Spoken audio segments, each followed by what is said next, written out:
thinking about selling your home? Well, watch this video, because in this video, we're going to dive into the top 10 things not to fix to prepare your home for sale. And watch till the end, because we are going to have a bonus piece at the end that talks about what you should spend your time, money, and resources on in order to maximize your rate of return and sell your home for top dollar.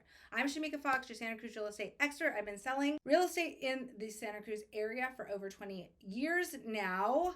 And I'm really excited about this topic because I think that return on investment is a very important subject to tackle so that you can maximize your largest asset. So let's dive right in. Top 10 things not to fix when preparing your home for sale.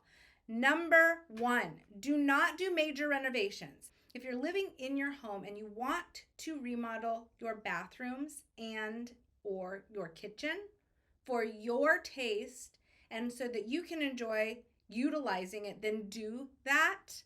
But if you are preparing your home for sale, do not spend the money, the time, or the resources remodeling your kitchen and your bathrooms in order to prepare your home for sale. Why not? Because your taste might not be the same taste as the buyers, and you've just spent $50,000 to hundreds of thousands of dollars on this remodel, and you're not going to get the return on investment, meaning that you're not going to be able to sell your home for the $50,000+ that you've just spent on your kitchen.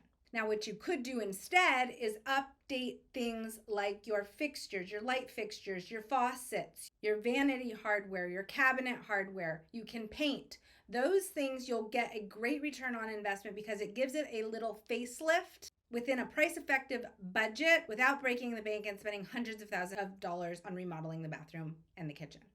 The number 2 thing not to fix when preparing your home for sale is don't replace the flooring.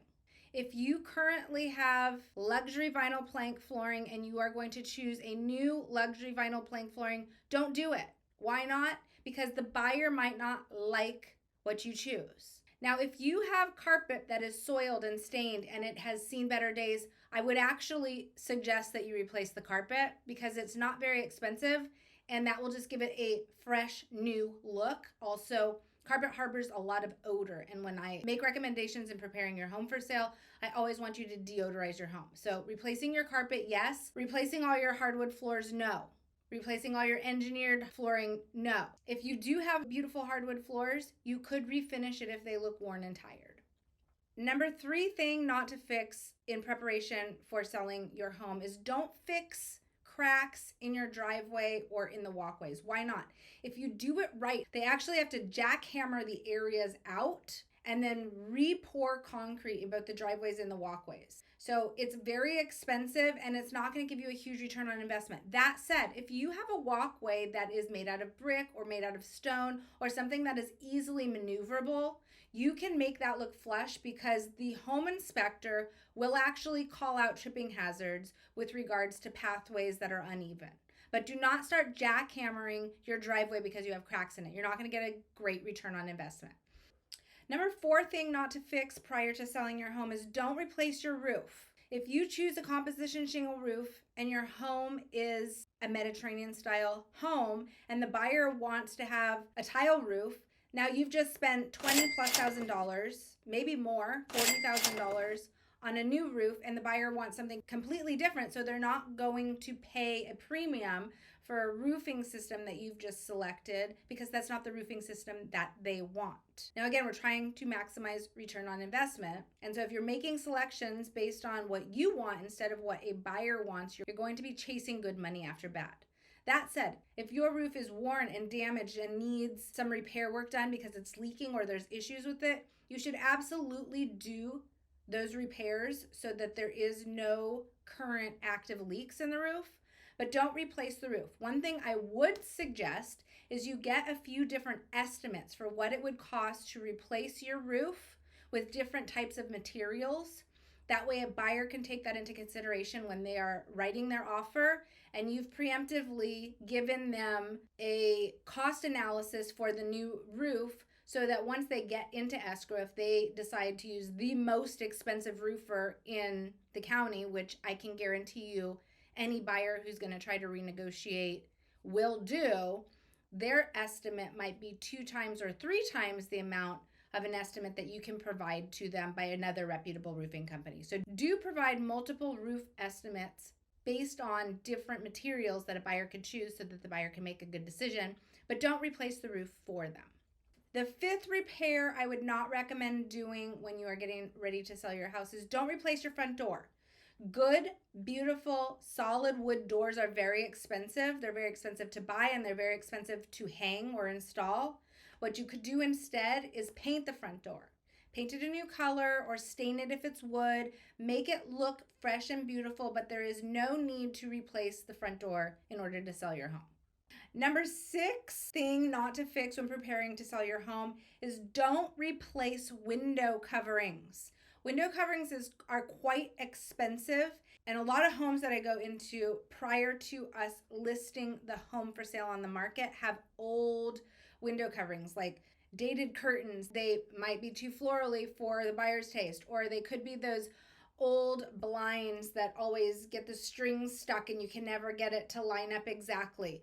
Don't replace blinds, don't replace window coverings. It is quite expensive. We just did our whole house and it was several thousands of dollars. We of course picked the ones that we wanted, but I wouldn't expect that a new buyer who is buying our home would want our same taste in window coverings. They might want something completely different. So that said, I would absolutely recommend you take down your current dated window coverings, such as curtains and blinds. And when you take down the curtains, please make sure you patch the holes. We don't want holes in the walls. We want it to look clean. We want it to look fresh. We want it to be painted, but don't replace them. You're making an expensive selection for a buyer that might not like your taste, but do take them down. We want a home to show its natural light. The brighter a home is, the more people will like it. So take down your old dated blinds, take down your old dated curtains, but you don't have to replace them. The number 7 thing that I would suggest not fixing prior to putting your home on the market is don't do expensive landscaping projects. Don't build an outside kitchen. Do not start pouring new driveways and walkways and concrete pathways into your meandering garden. It is expensive and you're not going to get a good return on your investment. What I would suggest doing instead of spending a lot of money on major landscape renovations is spruce it up. Make it look clean. Make sure that your grass is cut. Make sure that your plants and trees are pruned. You can plant some new plantings so that it looks fresh. You can add some mulch so that it looks cleaned up. You can clear the path to the front door by weed whacking the sides of it and making sure that it's power washed and it looks really shiny and sparkly and new. But don't spend hundreds of thousands of dollars on major landscape renovations, because major landscape renovations, especially when you add in hardscaping like outdoor kitchens, like stonework, like brickwork or pathways, that really adds up fast and you will not get a return on your investment. Okay, number 8, we have 2 more and then we have some bonus rounds. Number 8 thing not to fix when preparing your home for sale is don't replace the fireplace. You might have an old fireplace that's a wood burning fireplace, and those are beautiful and they offer a quite aesthetic and lovely ambiance. Now, in California, you're actually not supposed to add wood burning fireplaces anymore. So they might require that you add what's called an insert, a stove or a fireplace insert. Those are the ones that you flip with a switch. No more bringing wood in. They are great. They're very convenient, but not everybody wants it. So don't spend the money replacing your fireplace because your buyer might wish that they could still light a natural wood burning fire in their fireplace. But also you're not going to get a good return on investment. Do make sure that your chimney is cleaned and make sure that your fireplace is functioning. Again, the fewer things a buyer has to think about fixing, the more money they are going to spend on purchasing your home. We're already at number 9, and I forgot to ask you to like and subscribe if you're getting value out of this video. We're trying to get to 1,000 subscribers by the end of 2025, and we're almost there. So hit that like and subscribe button. I hope that we're bringing value to you. Watch until the end where we will go into a bonus round where we're going to talk about actually where you should spend your money and your resources. Number 9 thing not to fix in preparation for putting your home on the market is don't do partial repairs. What do I mean by partial repairs? Let's say that your bathroom sink faucet is leaking on one of the handles and you cannot get just one of those handles to match because you probably have owned that bathroom sink set for over 20 years. Don't just replace the one that's broken and now it doesn't match. If you have to fix a leak in your faucet or your handles in your kitchen or your bathroom, replace the whole thing. Make it look nice. Make it look new. Don't remodel the whole bathroom. We've already gone over that. But don't do a partial fix. Partial fixes look janky. They make it seem like they were a DIY project for a Saturday. Not to say that that's wrong, but we want things to be elevated. Again, we want a buyer's sentiment to feel like they can bring their bedding, they can bring their towels, they can move right in, and they're not going to have to do a major renovation project. If they feel they're going to have to do a major renovation project, their expectation of what they're going to pay to purchase that property is going to be heavily discounted, and we're trying to get you the most money. Number 10 thing not to fix in preparation for selling your home is don't over fix your property. What does that mean?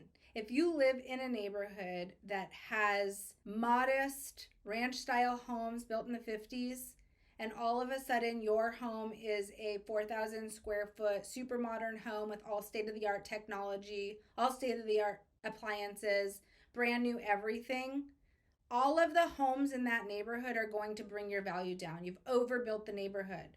So number 10 is do not overfix or update your property. Make sure that you keep your property in uniform with the neighbors. Santa Cruz is a little bit unique because we have a lot of beachfront properties, and there will be like a monstrous, beautiful, brand new home next to an old beach bungalow that's been there for 100 years.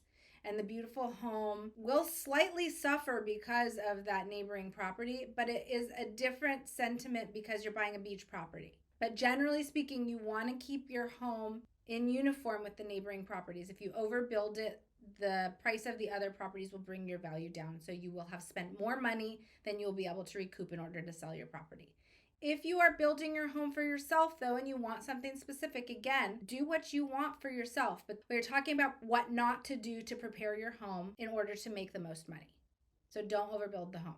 Now we're in the bonus round. You've made it to the very end of this video on what not to fix when preparing your home for sale, which I'm super excited about because everybody always wants to know what to do. But in order to find out what to do, you have to figure out what not to do. So that was 10 things not to fix in preparing your home for sale. The most important things to do when preparing your home for sale is make sure that it is decluttered, make sure that it is clean. And I'm talking deep clean, I'm talking windows, I'm talking floors, I'm talking baseboards. I don't want dust anywhere. I want it to sparkle. Make sure that we deodorize. Remember I talked about replacing the carpets? We said don't replace the flooring, but if you had old funky carpets, you could replace the carpet because not only is that going to elevate the look, but it's also going to deodorize your property, especially if somebody was a smoker in that property. So deep clean, depersonalize, declutter, get all your stuff out of there. Nobody wants to buy a house with all your stuff, especially if you're a hoarder. And then make sure that you deodorize. Make sure that it smells good and it smells fresh. The other thing that will give you a really big bang for your buck is painting. Make sure that your house looks really clean. Paint it. That will help with deodorizing as well. And make sure that you stage it. Even if you're living there, we can bring in stagers for consultations and we can help arrange the furniture and your accessories and bring in additional accessories so that it looks like it's staged and it looks beautiful and it looks like it's show ready versus you just living there and there's dirty dishes in the sink and beds unkempt. Okay, that's it. We made it through the 10 things not to fix when preparing your home for sale. I hope you found this video helpful and a little bit of value in it. If you did, please hit that like and subscribe button so that you can be notified when we publish new videos, which we do on a weekly basis. If you have any questions about the Santa Cruz real estate market, please feel free to reach out to me. I'm Shamika Fox, your Santa Cruz real estate expert. As I said before, I've been successfully selling properties in the Santa Cruz area for over 20 years.